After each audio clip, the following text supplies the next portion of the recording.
Hello everyone, আসসালামু আলাইকুম। সবাই কেমন আছো? আশা করি সবাই খুব ভালো আছো।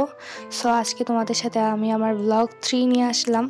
আর আজকে দিনটা হচ্ছে তোমার শনিবার। আজকে আমরা শাকসবজি কিনতে যাইতেছি আম্মুর সাথে। সো ভাবলাম তোমাদের জন্য একটা ব্লগ করে ফেলি, নতুন একটা ব্লগ। তার জন্য আজকে ব্লগটা করা। সো আমরা বাসা থেকে বের হয়ে পড়লাম শাকসবজি কেনার উদ্দেশ্যে। তার জন্য আমরা এখন যাইতেছি। এখন হাঁটতে হাঁটতে আমার পা ব্যথা হয়ে যাইতেছিল, কারণ এটা অনেক দূরে। আর আম্মু এখানে প্রায় সময় গিয়ে শাকসবজি নিয়ে আসে। সো এই হাঁটতে হাঁটতে দেখলাম যে একটা বিদেশি একটা বাড়ি, দেখতে খুব সুন্দর। পুরোটা ভিডিও করতে পারি নাই, কারণ মানুষ ছিল, তার জন্য ভিডিও করা হয় নাই। আর এই গ্রামের রাস্তা দিয়ে আমরা যাইতেছিলাম শাক কেনার উদ্দেশ্যে আর কি। এই রাস্তাগুলো কিন্তু দেখতে খুব সুন্দর ছিল। ওই যে আগের বলে না, আগের ওই যে মাটির রাস্তাগুলো আগের গ্রামে যে ছিল এই রাস্তাগুলোর মতো এইগুলো ছিল। সো আর এইদিকে শীতের ওয়েদারটা জোস লাগতেছিল দেখতে, তার জন্য এটার একটু ক্লিপ নিয়ে নিলাম, ভিডিও। আর এইদিকে আমরা হাঁটতে হাঁটতে অনেক দূর পর্যন্ত গেছি।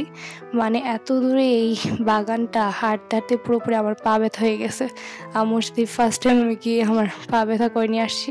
আর আমি গেছিলাম মূলত ব্লগ করার জন্য, যেহেতু একটা নতুন ব্লগ হয়ে যাবে সামনে, যেহেতু আমার পরীক্ষা, কোনো ব্লগ করতে পারি না ভালো তোমাদের জন্য।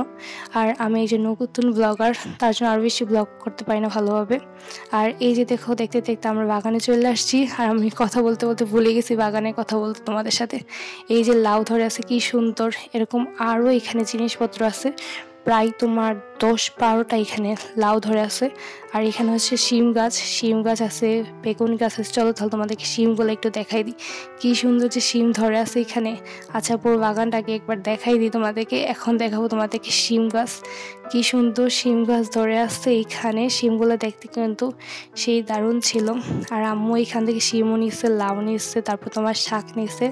আর এই শিমগুলো কিন্তু একদমই ছোট ছোট, মানে ভালোভাবে পুক্ত হয় নাই, তাহলে খাওয়ার উপযুক্ত হবে। কিন্তু আম্মু যেগুলো নিচ্ছে সেগুলো অনেক বিচি।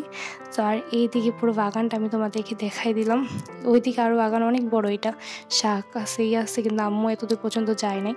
আম্মুর যা যা কেনা ছিল আমার ব্লগ করতে করতে আম্মুর কেনা হয়ে গেছে। তার জন্য আম্মু চলে আসার জন্য আবার তাড়াতাড়ি বলতেছে, তার জন্য আমি চলে আসতেছিলাম।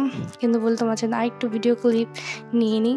আর এই যে দেখো ওয়েদারটা, বাগানটাতে কিন্তু আসলে অনেক শাকসবজি পাওয়া যায়। সত্যি কথা বলা যায়, যদি এই বাগানে যে আসবে সবাই টাটকা শাকসবজি খাওয়ার জন্য আসে। আর এখানে মানুষ প্রত্যেক দিন সবাই ভিড় জমায় ফেলে। আর এখানে একটু ছবি তুলে নিলাম, কারণ সূর্য উঠতেছিল।